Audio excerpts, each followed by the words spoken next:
Hindenburg company की report के बाद अडानी ग्रुप के शेयरों को भारी नुकसान हुआ। ऐसा पहली बार नहीं हुआ। कलकत्ता के शेयर दलालों ने 40 साल पहले रिलायंस कंपनी के शेयर गिराने की कोशिश की, लेकिन धीरूभाई अंबानी ने ऐसी चाल चली कि शेयर दलाल घुटने टेकने को मजबूर हो गए। तो जानते हैं धीरूभाई अंबानी की वो चाल जिसने शेयर मार्केट के दलालों का दांव उल्टा कर दिया। 1977 में धीरूभाई अंबानी ने शेयर मार्केट में रिलायंस को रजिस्टर करवाया। 10 रुपए के हिसाब से 28 लाख इक्विटी शेयर जारी किए गए।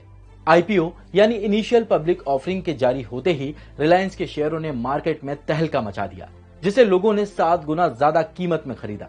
साल भर में ही रिलायंस के शेयरों की कीमत 50, 1980 में 104 और 1982 में 186 रुपए तक पहुंच गई।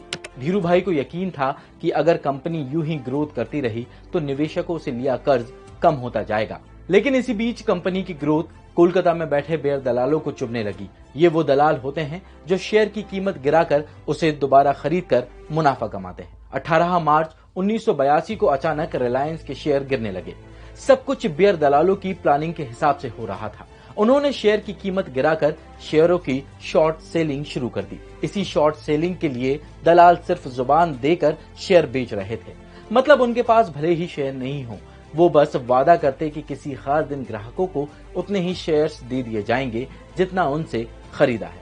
अगर दलाल ऐसा नहीं कर पाते तो उन्हें 50 रुपए प्रति शेयर के हिसाब से हर्जाना देना होता। ये खेल जारी था। 18 मार्च 1982 को बाजार खुलने के आधे घंटे के बाद ही बेयर्स ने 3.5 लाख शॉर्ट सेलिंग से शेयर बेच दिए। शेयर की कीमत 131 से गिरकर 121 रुपए पर आ गई।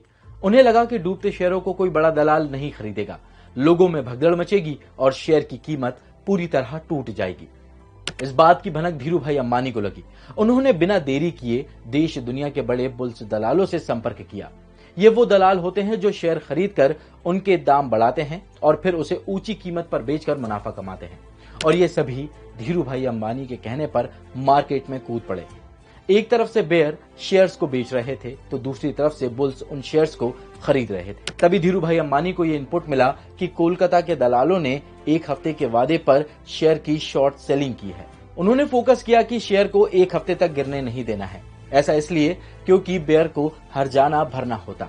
3 दिनों के भीतर ही रिलायंस के 11 लाख शेयर बिक गए।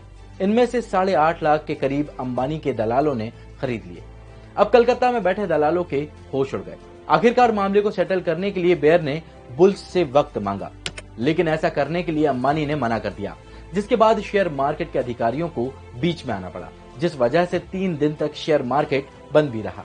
और फिर 10 मई 1982 को रिलायंस कंपनी के शेयर आसमान छूने लगे, जिसका सबसे ज्यादा फायदा कंपनी के निवेशकों को मिला।